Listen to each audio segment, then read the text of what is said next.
Hey guys, another video for our Nature and Environment in Japan playlist. So you might remember this from our fun park in Inuyama video. It was mentioned in passing what a nice view it is.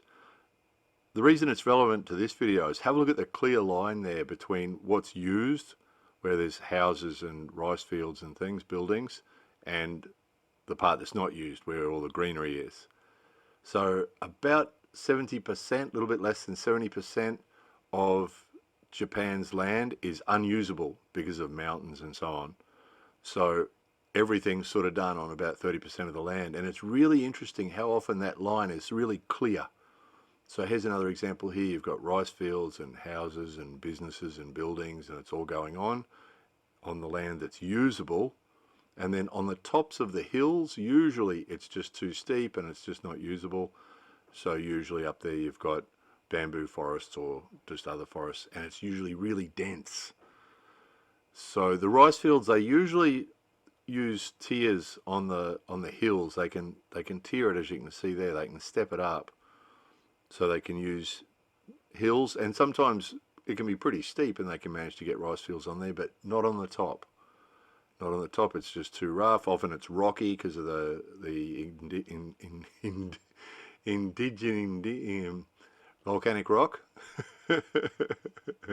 Also, for the rice fields, they have to keep the water. They store water in little reservoirs at the tops of the hills, and then gravity feed it down to the rice fields. So that's the other reason you can't have a rice field on the crest of a hill, because they won't be able to get water to it.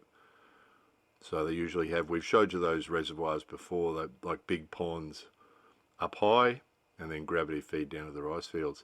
But it's just really interesting that that classic clear line between what's usable and what's not, where you've got sort of sparse trees and houses and rice fields, and then really intense forests like that, and really thick and sort of almost impenetrable in lots of places.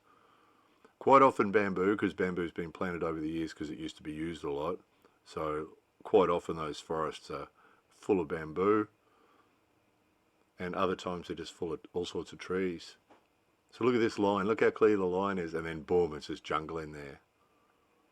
And of course the farmers have to work hard to stop that jungle overtaking their rice fields, because if they let it go, it would go like that really quickly. In summer here, it's just so intense. Those vines you can see growing up those trees, they grow up power lines and all sorts of things really quickly.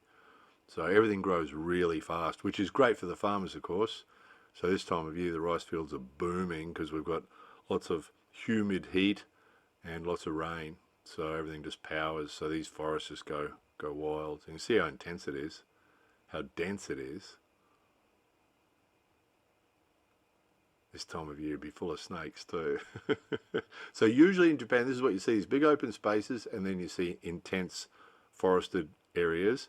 And quite often, if you see it even in urban areas, you'll come across this. This is a classic. Shrines and temples, usually the trees have been preserved, so you'll get older established trees often in places like this. Classic Japan. Anyway, hope you enjoyed that. More videos coming soon.